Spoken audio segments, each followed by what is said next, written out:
MTV.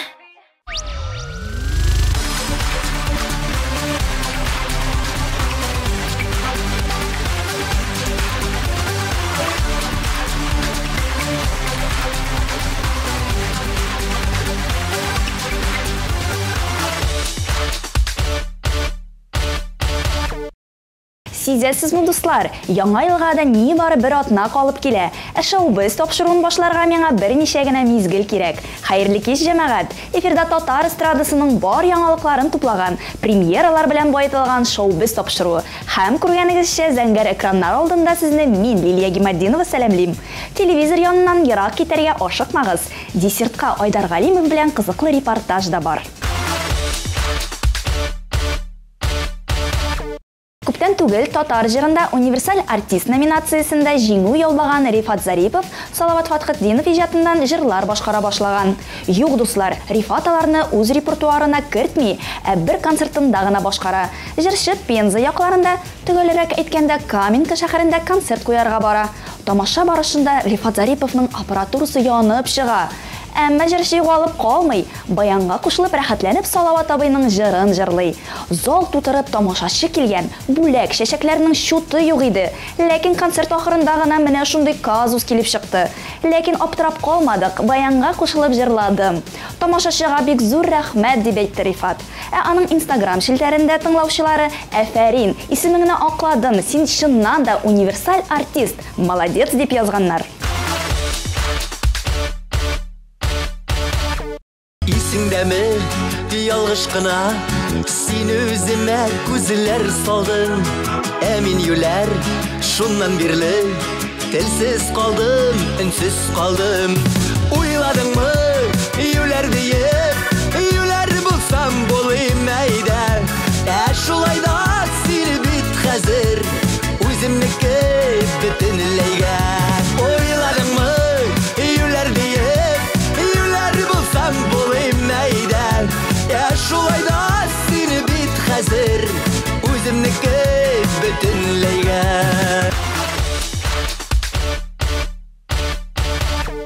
Фирдус Тимаевлар гаиләсе ишәергә тора. Бу хакта җырчының бик әйтәсе килмәсә дә, Instagramдагы фотолар барысында үзләре сөйли.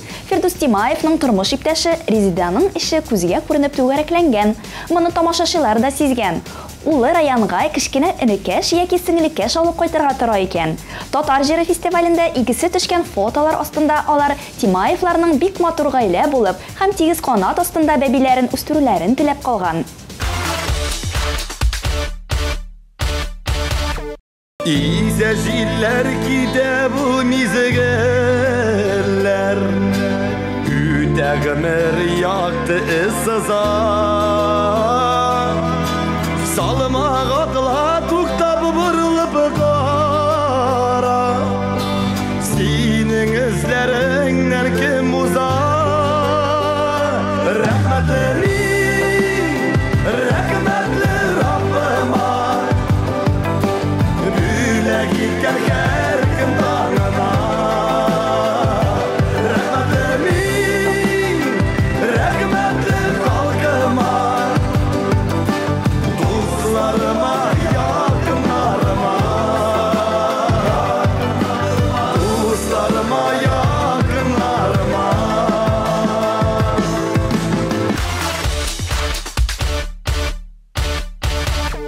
Альбина Панаева сәхнәдән китәргә планлаштыра. Җырчының 14 декабрь көнне иҗади кичәсе узган. Җырчы әлеге тамашадан соң өенә кайтып, әнисен кочаклап елаган.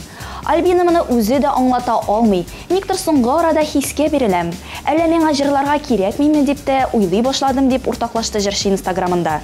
Моңа җавап итеп тамашачылар: "Концертың бик яхшы үтте, матур, сыйфатлы һәм бик эчкерсез иде. Юкка хафаланма, бу синең эмоцияләрең генә" дип яза. Альбина, сиңа бары тик ял итәргә кирәк. Эмоцияләргә бирелергә ашыкма. Иҗатыңда уңышлар телибез.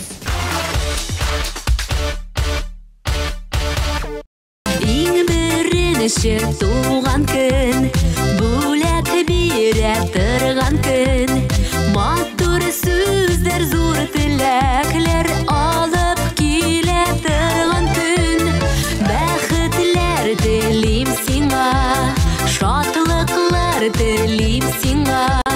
Минем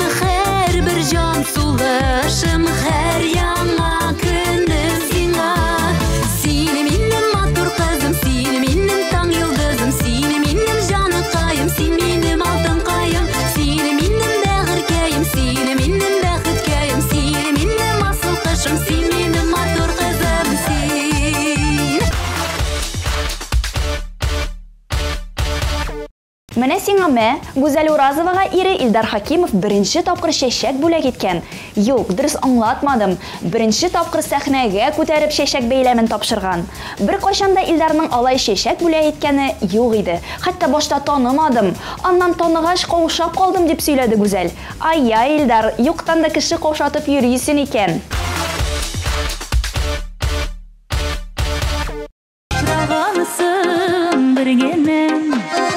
Бәхет бүләк итәргә ашып күңел пәрдәсен ягымлы итеп дәштең. Кеше яныма, кулыңны бир кулыма, мәңге синдә яшәрмен нур сибеп елларыңа.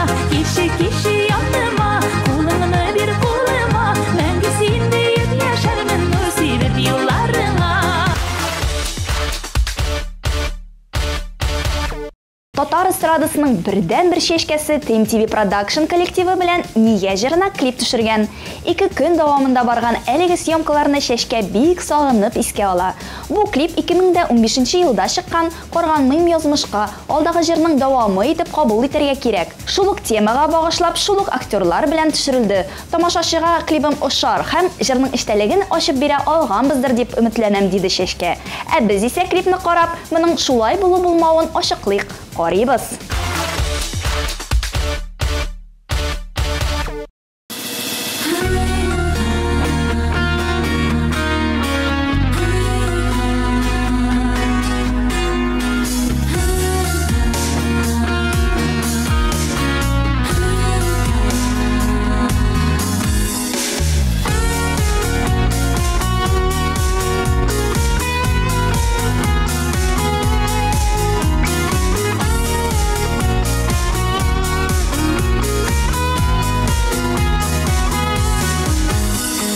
Яна хатынны кулыма алам, хатирәләрнең утында янам. Һәрбер сүзеңдә үткән авазы, өзелгән хиснең суынган назы. Сине мин көтмим, җанымда йөртмим, сөю үрәген күңелгә кертмим. Нигә син миңа хатлар язасың, кабат яңартып йөрәк ярасын. Сөям сине дип әйттеләр кемнәр, күптән сулдылар син биргән гөлләр.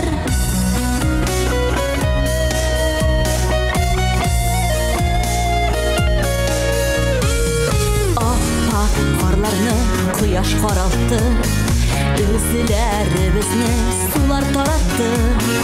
Язлар ялварды, җәйләр елатты, күзге яңгырлар елап юатты. Сүзләрем матур, хисләрем ялган, күпме күңелдә әйтелми калган. Нигә син миңа хатлар язасың, кабат яңартып йөрәк ярасын. Сөям сине дип әйттеләр кемнәр, күптән сулдылар син биргән гөлләр.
Хәзер Илсия Бадриддинованың «Мин генәме шулай ялгышкан» җырына иҗат ителгән клипның тизерын карап узыйк. TMTV Production коллективы әлеге клипны күптән түгел генә төшерде. Илсияның сүзләренә ышансак, клип җырның мәгънәсен тулысынча ачып бирә. Тизерны бергәләп карыйк.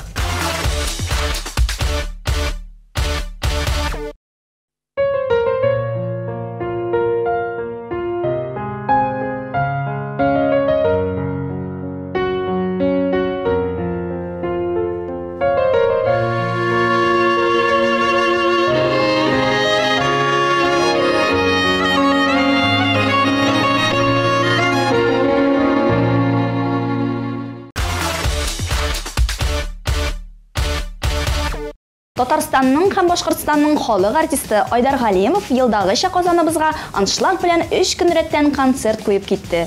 Әлеге матур, сыйфатлы, профессиональ концертның сәхнә артында корреспондентыбыз Дамир Зиннатуллин да булып кайтты. Кызыклы репортажны бергәләп карыйк. Сәлам дуслар, шоу-биз командасы бүген Татарстанның һәм Башкортстанның халык артисты, күпләребезнең яраткан җырчысы Айдар абый Галимовның концертында. Әлеге концерттан сәхнә арты тормышын, күңелле, кызыклы әңгәмәләрне без сезгә күрсәтергә әзербез. Айдар абый, инде сез күпме еллар сәхнәдә, гомумән дулкынлану хисе бар дидегез, әйме? Үзегезнең Айдар Галимовның дулкынлану хисеннән каршы нәрсә бар микән рецепты? Яисә дулкынлану бар, аңа шатланам мин. Дулкынлану булмаса, димәк, инде нервлар беткән дигән аңлатадыр. Яисә нервы авыру бармагырда дип барыбер дигән сүз, Алла сакласын. Андый хәлгә барып җитәргә язмасын һәм җитмәбез дип тә уйлыйм. Дулкынланудан чыгу усуллары ничек? Әлбәттә сәхнәгә чыгарга кирәк. Сәхнәгә чыгып, беренче рәттә барса яхшы икән, тавыш яхшы. Тавыш залда яхшы ишетелә. Шуннан инде физик күнегүләр чыгаларга кирәк. Һәм төрле инде башкачарак уйларга кирип, әйләнеп чыгарга да чыгып китәргә кирәк сәхнәгә. Айдар абый, узган елда яңа сулыш программасын тәкъдим иттегез. Без инде карап уздык. Аны быел Хыял дип атала сезнең программа. Ни өчен әлеге исемне бирергә уйладыгыз һәм инде узган ел программасыннан нәрсәләре белән аерыла икән? Составка килгәндә зур аермалар бәлки юктыр да. Шул ук боевой состав, боевой дип әйтәм, чөнки яшьләр күпләрне инде Казанлылар беләләр. Шушы состав белән яңадан ниндер тагын бер яңа программа эшлисем килде. Һәм ул программаны мин Хыял дип атадым. Ул программаның исеме эш процессында килеп чыга. Алдан уйлап йөреп кушылган исем түгел бу. Эш процессында җырдан чыгып, ул ниндер уйлардан, фикерләрдән чыгып килеп чыкты. Мин моны җырдан алдым дип әйтергәм. Хыяллардан бәхет эзлибез дигән бу җырым. Бу җырның клип төшергән вакытта бәлки бу программаның исеме һәм мәгънәсе ана шул самолетта съемкалар вакытында самолетта очкан вакытта килгәндер дип әйтер. Бәлки түгел, төп түгел шулай. Чөнки шунда шул съемочный процесслар барган вакытта шушы хыяллардан бәхет эзлибез дигән җырның клипын төшергәндә минем күңелемә шушы идея килде. Алдагы программаны инде шул бала чактан күңелгә якын булган шушы Хыял иленә сәяхәт формасында эшләсәм ничек булыр икән дип әйткән идем һәм ул Ходай Тәгаләнең амин дигән чагына туры килгәндер бәлки.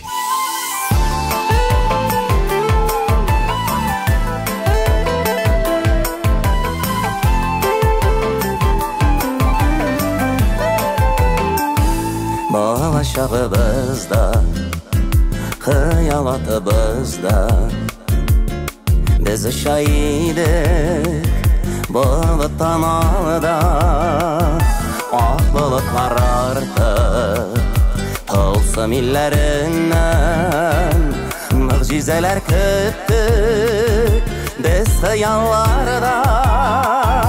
Гомерләребез буе тормышларга ашмас, хыялларда бәхет эзлибез. Бит бәхетебез җирдә гади генә яшәү икән, шуны белмибез. Айдар абый, узган елны инде без кызыгыз Айгизә белән дә уралашып өлгердек. Быелгы программада без аны күрмибез. Аның үзенең эшләре бармы? Ни сәбәпле быел юк икән? Ой кезде кайбер концертларда катнаша, дөресен әйтергә кирәк, менә 4 декабрь, 5 декабрьдә булачак. Минем белән ой кезенең үзенең әлбәттә эшләрдә бик каты гына. Ул үзе иҗади коллективта да эшләп йөри, КВНда да йөри. Шуннан иҗат группасы бар, шул тере жанлы группа инде. Шуңа күрә ой кезәне рәхәтләнеп чакырыр идем һәр концертыма. Ну, ул инде ничектер үз юлы белән китеп бара дип әйтәсем килә. Яшьләр темасына кирип киткәч, инде сорап узасым килә. Татар эстрадасындагы яшьләрне карыйсызмы, күзәтәсезме, аралашасызмы? Һәм дә инде гомумән татар эстрадасындагы яшьләргә карата карашыгыз, мөнәсәбәтегез ни дирәк икән? Карашым бик яхшы. Яшьләр молодцы. Төрлесе бар әлбәттә яшьләр арасында. Тиз генә кабынып, тиз генә сүнгәннәре бар, бик тырышлары бар, бик ялкаулары бар. Бик эшләмичә генә дә тиз генә уңышка ирешергә тырышучылар бар. Ансы да күренә. Эшләре күренгәннәрен сез үзегез дә беләсез. Халык аны тиз күреп ала һәм халык үзенең концертларга килүе белән җавап бирә аларның эшчәнлегенә, аларның талантына, аларның тырышлыгына. Шуңа күрә әйтеп туры кирәктер, мин күзәтеп барам, аралашам, каягыт читтән карап торам, каягыт алардан нәрсәдер алам, каягыт киресенчә нәрсәдер алмыйм, каягыт ачуым чыккан чакларда бар, телевидение аша кайбер яшьләргә карап куям да, каягыт мин уйлап куям, каягыт мине дә шулай карап торганнардыр да, мине дә әрләгәннәрдер, тиргәгәннәрдер дип уйлыйм, чөнки әле яшь кына күп нәрсәне аңлап бетмичә, шуны экраннарга чыгару читтән карап торганда кызык кына булып тора. Җитди ниндер темалар, Худайга ниндер мөрәҗәгатьләр күрәм каягыт, теге хулиган гына малайлардан читтән карап торам да, алар җитди темаларны инде җитди итеп бирергә тырышалар. Ну, ышанып булмый. Бик күңелгә җиткермиләр. Ну, ансы инде вакытлыча дип уйлыйм, ансы яшьлек белән дип уйлыйм инде, өметләнәм. Яши, тәҗрибә туплый, бу тормышны ныграк аңлап, җитди темаларга ничектер шулай ук тотынырга, куркмыйча тотына торган вакытларда җитәргә белим. Юк, алар былай да куркмыйча тотыналар. Ну, һәр нәрсәнең үз вакыты бар һәм һәр нәрсәнең үз мәгънәсе булырга тиеш, һәм ул сиңа килешергә тиеш, һәм синең телдән ышанычлы итеп башкарылырга тиеш дип әйтмәкче булам инде. Үземнең тәҗрибәмнән чыгып, мин дә бераз әзрәк критика һәм әзрәк өйрәтеп җибәргән булыйм әле. Айдар абый нинди җитәкче һәм нинди кеше ул? Айдар Ганич Галимов, он требовательный, доброжелательный, справедливый. Что могу сказать, то что он любит свое дело, он душой вкладывается в эту сферу, старается в первую очередь поддержать нас, чтобы переживания у него какие-то там, то что никто не болел, был жив и здоров. А руководитель, он вообще отличный, то есть он постоянно прислушивается к коллективу, спрашивает их мнение, а на репетиции тоже все время с нами присутствует, как полноценный игрок нашей команды. Айдар абый белән эшләү бик җиңел, рәхәт, ничә ел эчендә уже яхшы мөнәсәбәттә. Шуңа Әрләгәне бармы соң менә ырышканы сине менә шәхсән? Әрләгәне эш буенча гына булса була. Ой, бар. Нәрсә өчен икән? Бар. Сиңа калдыңмы? Сиңа калып килдеңме, яисә дөрес эшләмәгәнме? Дөрес эшләгән вакытларда була, просто настроение булмаган вакытларда була. Күп вакытлар була инде. Бу эш бит, эш. Айдар абыйның ачуын нәрсә чыгарырга мөмкин? Получается, безответственность, халатность. Если кто-то на репетицию приходит, он очень сильно злится, да. Сине әрләгәне бармы ырышканы? Да, мне тоже, как и всем, попадало. А что его может разозлить? Какие действия? Что? Я даже не знаю, на самом деле, я ни разу не видел, чтобы он как-то выходил из себя, или был злым, или негативным. Он все время на позитиве и постарается внести этот позитив для нас и для зрителей тоже. Айдар абый нинди җитәкче һәм нинди кеше ул гомумән? Ул бик кешелекле кеше. Тормышта ла, иҗатта ла, гомумән коллективка ул бик кешелекле карай. Вакытында туры килде Айдар абый. Шуңа бик канәгатьбез һәм шатбыз уның белән эшләвебезгә. Аның ачуын нәрсә чыгарырга мөмкин дип уйлыйсың? Буламы андый моментлар гомумән? Асуын профессиональ башкармаһаң, үзеңнең эшеңне ныклап башкармаһаң, асуын килдерергә була дип уйлыйм. үзегез сәхнәгә менеп башлап җибәргән вакытта мондый хәзерге дәрәҗәләргә барып җитерсез дип уйладыгызмы? Менә шундый авыр, үзенә кызыклы иҗат юлында. Ничек дип әйтергә, кем уйлый инде, кем алдан белә. Иртәгә нәрсә буласын белмисең. Ничә еллар дәвамында нәкъ шушы юлны үтермен дип алдан кем күрә, мин күрәзәче түгел. Бу моны Ходай Тәгалә генә белә. Моны Ходай Тәгаләнең ризалыгы булса гына үтелә бу юллар, эшләнә бу эшләр, алына бу биеклекләр дип әйтсәк инде. Бу хәт дәрәҗәдә дип инде әллә нинди дәрәҗә дип инде ул бит белеп булмый. Дәрәҗә ул әллә нинди исемнәр булырга мөмкин. Дәрәҗә ул әллә нинди ученый степеньнәр булырга мөмкин. Дәрәҗә ул ниндер халык артисты дигән исемнәр, төрле медальләр, орденнар булырга мөмкин. Анысы бер шулай да шул хәтле әйберләрне алып та син әле бик дәрәҗәле булып бетмәскә мөмкинсең. Шуңа күрә белгән идем, әлбәттә белмәгән идем. Беренче җавап. Икенчесе инде әле ниндер дәрәҗәләргә менеп җиттем микән, юк микән дип мин еш кына уйланам. Һәм лаеклы микән, урынында микән мин дип уйлаган вакытларым да бар. Шуңа мин моңа бик теге тыныч карыйм. Һәм үрләнмәгән үрләр, яуланмаган дәрәҗәләр алда көтеп торсын дип торам. Һәм аның өчен әлегә дә баягы Алла Тәгаләнең ризалыгы булсын дип әйтәм. Дәрәҗә дип әйтеп узганнан инде гомумән бары тик бер сорау. Әлеге гадилекне ничек саклап калдыгыз ул менә шул? Гадилек дип әйтик, мәне катлаулылык дип әйтикме. Ничек бар шулай сакланып калу җиңел түгел. Мин шулай булырга тырыштым, шулай булып калам дип уйлыйм. Ул җиңел түгел. Ул әле дә бүген дә үз-үзең булып калу, шушы яшькә җитеп тә әле ул җиңел түгел. Яшь вакытта бигрәктер дип тә уйлыйм мин. Чөнки бөтен нәрсә йогынты ясый. Миңа да, сиңа да, барыбызга да һәр көнне ниндер төрле яктан ниндер не бара. Ниндер да теге басым дип әйтим, атака дип әйтим, йогынты дип әйтим. Шул арада адәм баласына үз-үзе булып калу гаять авыр.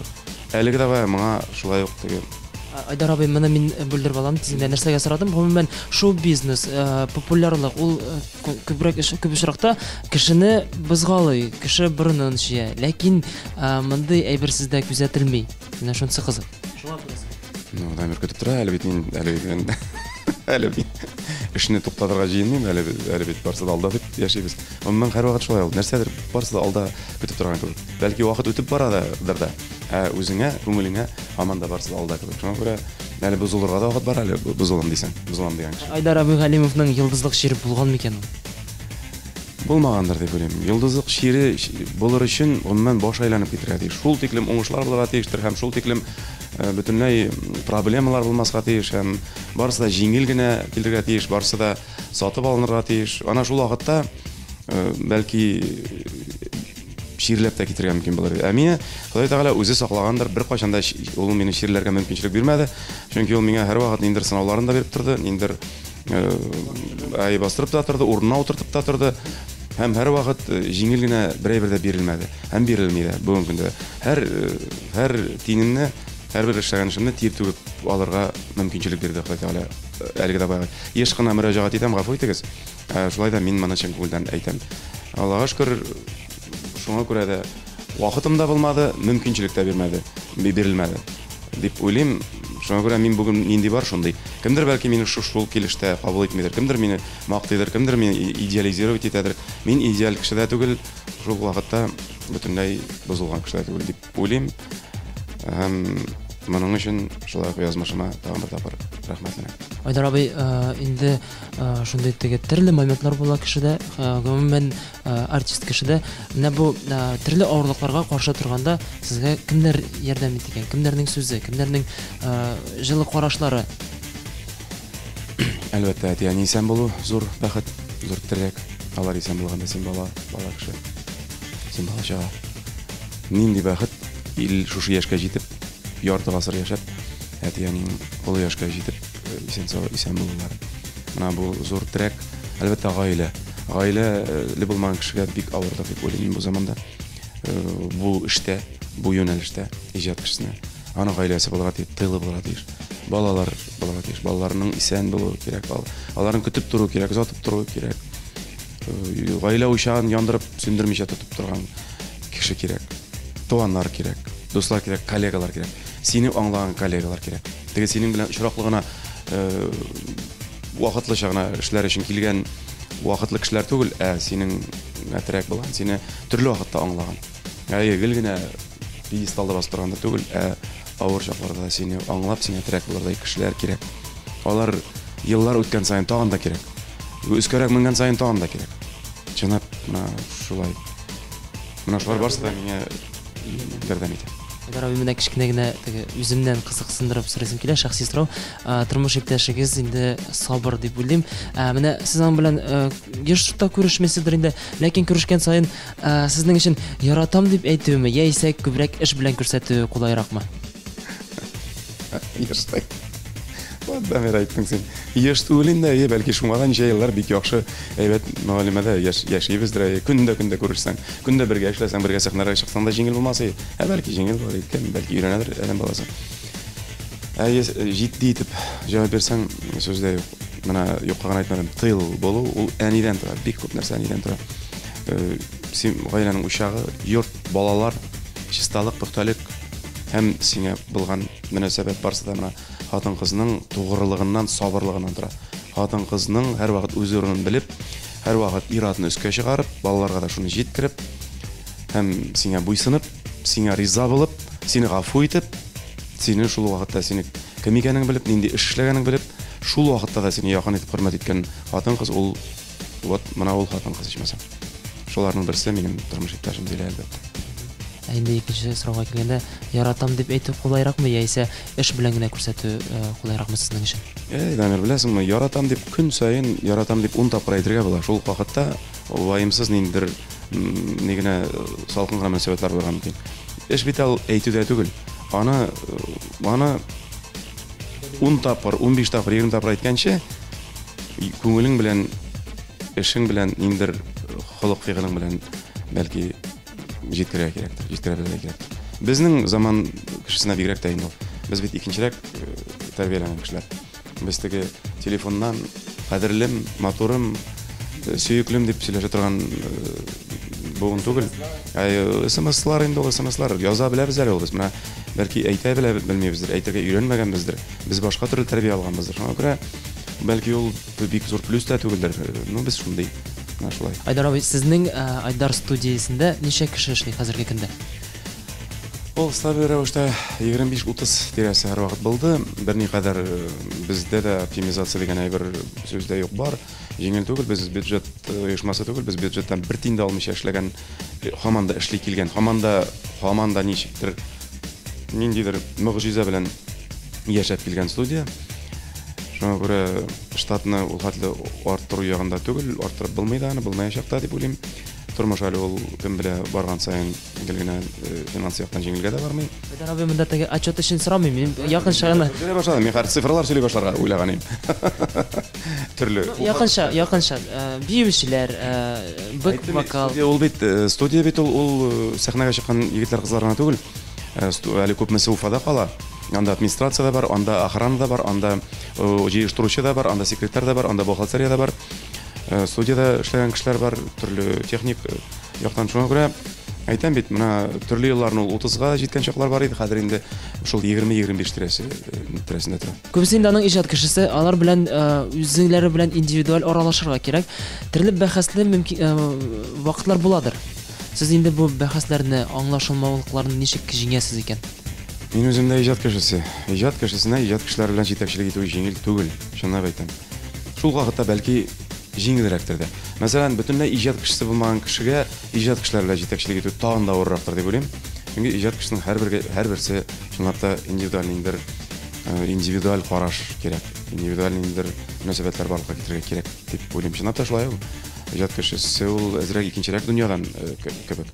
Шул вакытта ул bütün кешенең эшләгән эшләрен булдыра ала, эшләгән, менә ул эшләгәннәрне бит башкалар булдыра алмый. Шуңа күрә һәр вакыт, кай вакыт әзрәк һаваланып та китергә мөмкин, әзрәк йолдызланып та китергә мөмкин. Ансы да табигый хәл, ул нормаль хәл. Шуңа күрә кычкырып, бакырып, өстәлгә сугып, иҗат кешесе белән команда итәргә ярамый, кирәкми дә. Шуннан миңа бит аннан шушы кешеләр белән, шушы команда белән үземә дә сәхнәгә чыгарга кирәк. Сәхнәгә чыккач, анда син генераль директор булып басып тормыйсың, анда син аларның берсе, син алар белән, син бер команда. Шуңа күрә кызык бу. Мин үзем дә аягы шул фикер йөртәм. Ничек булсын әле менә бу үзенә күрә бер организм, үзенә күрә бер команда, бер коллектив, бер оешма. Монда бөтенләй башкача мөнәсәбәтләр корырга туры килә. Бүтән теге завод, фабрикаларда күп түгел. Ниндер бизнес ниндер компанияларда күп түгел. Бәхәсләр булган шаклар буламы? Бәхәсләр әлбәттә булганчы булмасын. Ул нормальный бәхәсләр, ул аяк иҗади бәхәсләр. Менә иң яратканым иҗади бәхәсләр. Әгәр дә иҗат турында бәхәсләшәбез икән, димәк, беренчедән теге без ваемсыз түгел. Минем сотрудникларда, эшләүчеләр дә ваемсыз түгел. Кызыксыналар. Шуннан алар миңа курыкмыйча миңа сораулар бирә алалар. Курыкмыйча тәнкыйть сүз әйтә алалар. Курыкмыйча тәкъдим итә алалар. Менә шуны мин бик нык хуплыйм. Чөнки мин җитәкче дип куркып йөрсәләр, мин җитәкче дип әйтмичә йөрсәләр, мин җитәкче дип мине мактый башласалар, мин җитәкче дип һәр вакыт берни тәнкыйтьсез һәр вакыт мине теге мактап югары күтәреп теге дифирамблар җырлый башласалар, бу дөрес булмас иде. Аллага шөкер, безнең студияда ниндер демократия дигән сүз бар. Каягыт әйтергә дә, катыракта әйтергә туры килә, каягыт урынына да утырырга туры килә. Еш мин алар белән бер дәрәҗәдә коллегалар дәрәҗәсендә аралашам һәм эшлим. Шулай алып барам. Һәм мин бу эшне отышлы дип уйлыйм, дөрес дип уйлыйм. Абый, сезнең студияга эләгергә теләгән яшь артистлар, яшь иҗат кешеләре бу сорау алар өчен инде популярдыр. Сез ниндирәк принциплар белән үзегезнең студиягызга яшь иҗат кешеләрен аласыз икән? Беренчедән язмыш безгә үзе китереп бастыра яшьләрне, үзләре кемдер юнәлтә. Әлегә дә һәркемнең үз язмышы. Әгәр дә ул безгә килеп эләгергә язган икән, ул килеп эләгә инде. Юк икән, гафу итегез, күпме тырышып карама, булмаса булмый инде. Кемдер килеп карады, ул дөресен әйтә кирәк. Кемдер килеп карады, кемдер эшләп карады, кемдер тиз генә чыгып китте, кемдер еллар, узак елларга торып калды. Ул үзенә күрә бер язмыш. Һәм ниндер бер үзенә күрә бер закон дип әйтим икән инде. Бөтенләй кемдер безгә киләсе дә килмидер дип уйлыйм мин, чөнки һәркемнең үз кумирлары, үз юнәлеше, үз образлары, үз теге вкус дип әйтәләр. Таләпләр зурмы? Таләпләр һәрбер җирдә зур. Таләп мин былай дип әйтәм инде. Дамир, хәзер шундый заман җитте. Мин хәзер кемнедер алып, мин бит уку йорты түгел, мин теге кемнедер җырчыга әзерли торган бер оешма теге уку йорты түгел. Миңа инде эшли белгән, әзер булган, курыкмыйча сәхнәгә чыккан балалар да кирәк. Дөресен әйтергә кирәк. Мин бу әзрәк нерәк яңгыр идер инде. Әлеге вакытта дип әйтәм. Мин бар балалар студиясе. Анда инде әлбәттә шөгыльләнәләр, анда профессионаллар шөгыльләнә, мин кая хаталар белән шөгыльләнәм. Анысы икенче мәсьәлә. Яшьләргә килгәндә кемдер эшләргә тигән. Монда инде әзер һәм үзен күрсәтә алырдай, һәм эшләрдәй, һәм безнең таләпләрне аклардай егетләр, кызлар кирәк. Мин шулай дип әйтәм. Вокаль ягыннан булсынмы, төс кыяфәт булсынмы, тәртип булсынмы, дөресен әйткәндә, барысы да керә бу таләпләр. Айдар абый, инде сезнең студия турында сөйләшкәч, Instagramда сезнең аккаунтка юлыктым. Ул да булса Айдар студия исемле аккаунт, профиль. Әлеге профильне үзегез инициатива белән барлыкка килдеме икән, яисә гомумән сез утырасыз монда? Юк, дөресен әйтәм, мин Instagramда утырмыйм. Һәм минем инициатива буенча барлыкка килде дип әйтеп булмый. Шулай да Instagramнан әле кая читкә дә китеп булмый безнең эштә. Шуңа күрә моны инде күбрәк минем менеджерлар, минем җегетләр, кызлар торганнарын беләм. Дөресен әйтәм, нәрсә барганын, нинди информация барганын күпме подписчиклар икән дә әле белеп тә бетмим. Менә синнән ишеттем дә бу турыда уйлаганым юк. Мин шундый кеше микән ул, дөрес микән ул, дөрес түгелдер инде ул, бәлки, шул вакытта үзем өчен дөрес. Чөнки минем күңелем бик кабул итеп бетми, көннәр буе, көннәрме эш барышындамы Instagramда утырып, шул Instagramны үзең алып барып, үзең турында информациялар чыгарып җиткерүне мин ни өчен бик хуплап бетә алмыйм. Мин башкалар алып барсын аны, башкалар минем турда информация бирсен, читтән төшерсеннәр, залдан төшерсеннәр, эшләгәнне төшерсеннәр. Бу кемгәдер кызыклы икән, бик кызык, бик яхшы. Шуңа контактка кергәнем бар, чөнки анда теге группа баягы керәм, чөнки кызыклы. Instagramда әлегә булганым юк. Ну, әлбәттә сайт, без беренчеләрдән булып үзебезнең официаль сайтыбызны булдырган идек. Анда да ниндидер аралашу бара, информациялар һәрвакыт бара. Мин үзем кабатлап әйтәм. Мин шул хәтле теге иске формат кеше, элеккеге формат кешеседерме, но Инстаграмга күңелем әле барып җитми. Барып җитмәскә дә мөмкиндер инде. Шулай да мин хәтта Инстаграмда утырмасам да бик күп башка аккаунтларда килеп чыгам шикелле, шуңа күрә үземнең алып бару хәтта кирәкми дә шикелле дип табам мин. Мин тагын бер нәрсә бар, бөтен нәрсәндә халыкның игътибарына монда утырганны, хәзер сәхнәгә чыкканны, аннан тегендә киткәнне, аннан монда килгәнне, тегендә чәй эчеп утырганны, монда икенче җирдә булганны җиткерүне ни өчендер хоп яратып әйтмим. Татар җыры фестиваленә күчәсем килә, нигәдер күпме еллар инде сез катнашасыз, җырлыйсыз һәм инде Алтын Барс премиясын аласыз. 18 ел эчендә Татар җыры фестивале ничек үзгәрде икән, Айдар абый, сезнең фикеренчә? 18 ел бит ул, уйлап кара. Ул бит 8дә түгел, ул 1дә түгел, 8дә түгел, 10да түгел. 18 ел. Әлбәттә үзгәрде, сүздә үзгәрде. Беренче елларны сагынам. Әле начар дигәннән әйтмим. Беренче еллар 18 ел элек инде ул ниндидер дулкын иде, ниндидер вакыйга, зур вакыйга иде. Хәзер ташкын иде. Ушулай ургылып килә иде ул. Төрле форматта үткәрелә иде. Еллар үтә, үзгәрәбез, тормыш үзгәрә, заман үзгәрә, тамашачылар үзгәрә, без үзгәрәбез, җыр үзгәрә, караш үзгәрә, кыйммәтлекләр үзгәрә. Барысы да йогынтыясы мичә калмагандыр. Шулай Татар җыры дигән исем бар, һәм Татар җыры дигән фестиваль бар. Һәм ул 18нче ел үткәрелә икән, моңа шатланырга кирәк. Бу зур вакыйга. Туктамыйча, җимерелмичә, абынулар булгандыр. Абынсак та яңадан турып атлап китеп, шушыны 18нче тапкыр үткәрергә омтылу үзе бер гомер, үзе бер геройлык, үзе бер батырлык дип уйлыйм оештыручылар тарафыннан да. Шуңа күрә мин моңа 18нче тапкыр шатланып, башкынып барам, әзерләнәм, көтәм, һәм соңгысы булмасын дип өметләнәм. Айдар абый, ТМТВ премиясе белән шулай ук сез таныш, әле яшь булуга карамастан, күпме чараларда сез катнаштыгыз, күпме мәҗлесләрне, күпме концертларны оештырган, куйган кеше буларак, ТМТВ премиясының киләчәге бар микән, булыр микән, ничек уйлыйсыз? ТМТВ премиясе шулай ук үзенә күрә матур гына проект. Нишләп монсы инде ул ТМТВның үзеннән тора. Сезнең кулда шундый зур инструмент, сезнең кулда шундый мөмкинчелекләр, нишләп аны алып бармаска, алып барырга? Шундый ресурс, шундый сезнең кулда. Ул клиплар, ул төрле концертлар. Тойгылай да үзе кушкан сезгә ниндидер премия барлыкка китереп, шуны елда үткәрергә. Һәм ул шулай ук зур вакыйга булырга тиеш. Айдар абый, сезнең репетициягә ашыкканыгызны беләм, ләкин инде менә шулай әкрен генә без сезнең белән әңгәмәне тәмамларга ашыгам дип әйтәсем килә. Яңа ел тиздән җитә. Яңа елны гадәттә сез кая каршыларга тырышасыз, кая каршылыйсыз? Безнең шундый традиция бар, дусларыбыз белән берничә гаилә һәр елны кайдадыр кемнеңдер йортында каршы алабыз. Яңа йорттамы, яңа урындамы, яңа квартирадамы, яңа ниндидер төзелгән җирдәме. Шуңа күрә яңалык булсын дип. Менә быел инде бер дусларым каршы алачаклар үзләренең яңа йортларында. Анда инде без теге улларына түгел, балалар да шунда киләчәкләр, оныклар да шунда киләчәкләр. Шулай шуны көтәбез, әзерләнәбез, барыбыз да. Елда эстафетаны бер-беребезгә тапшырабыз. Менә шулай шәм алабыз да, шул шәмне икенче елны кем кабул итә, шуларга тапшырабыз. Димәк, бу традиция инде. Бу зур традиция, беләсезме? Мин дулкынланып көтәм быелгы елны, чөнки быел без менә бер дусларыбызга барабыз, аларның йортларында үткәрәчәкбез. Быел теге шәмне, теге эстафетны безгә тапшырачаклар. Бу зур җавап булыр. Уйлый да башлагансыздыр, әйеме? Уйлый да башладык. Беренчедән исән-сау булырга, икенчедән йортыңны шундый матур дәрәҗәгә җиткергә, әзерләнергә, йорт җиһазларны китергә шундый дәрәҗәгә.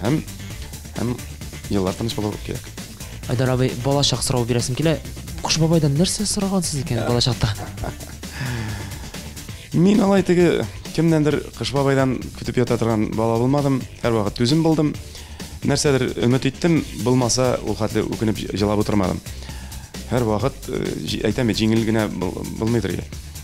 Шулай да нәрсәдер өмет итеп зур әйберләр түгел. Бик кичкенә генә әйберләр, ул күңелгә якын булган инде. Ниндидер булса бер уенчык булгандыр, бер машина булгандыр. Үзегез Кыш бабай булып киендегез микән, булды микән кызларыгыз өчен?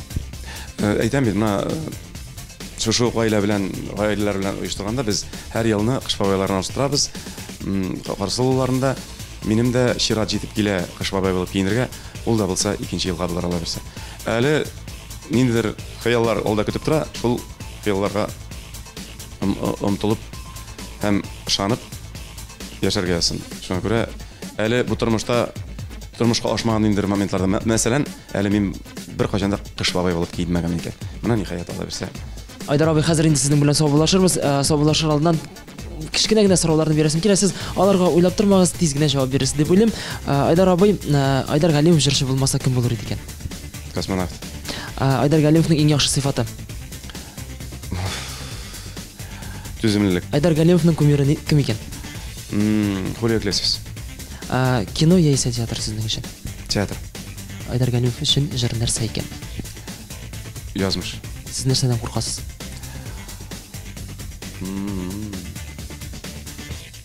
Җавап бирмим. Бәхет өчен сезгә нәрсә кирәк? Башкаларның аңлавы кирәк.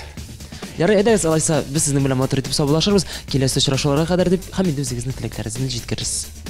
Теләкләр исән булыйк, якыннар исән булсын. Бер кадерле якын кешеләребез исән сау булсыннар. Алда матур еллар көтсен, хыяллар булсын. Шул хыялларны тормышка ашырга ясын. Барыгызны да яратам. Рәхмәт. Дуслар, яңа еллар якынлашуын искәрттем. Мөгъҗиза тулы бәйрәмнәргә әзерләнегез, бүләкләр алырга онытмагыз. Ә сезгә кызлар киңәшем, матур күлмәкне бүгеннән үк карап куегыз. Барыгызга да күңелле, тиз узып китүче эш атналары теләп, мин Лилия Гиматдинова саубулашам. Пока.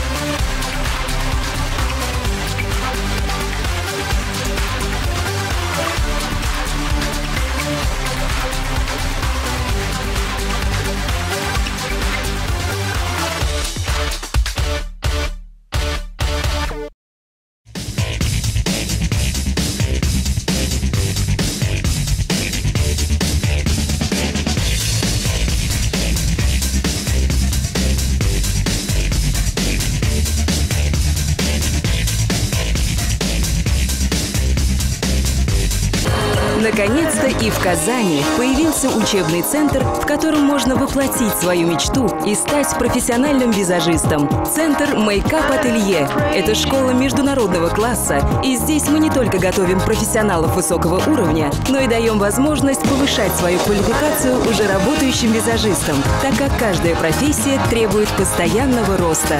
Помимо профессионалов, в нашей студии каждый сможет найти что-то для себя. Профессиональная декоративная косметика и косметика по уходу за волосами, руками и ногами. Услуги салона красоты.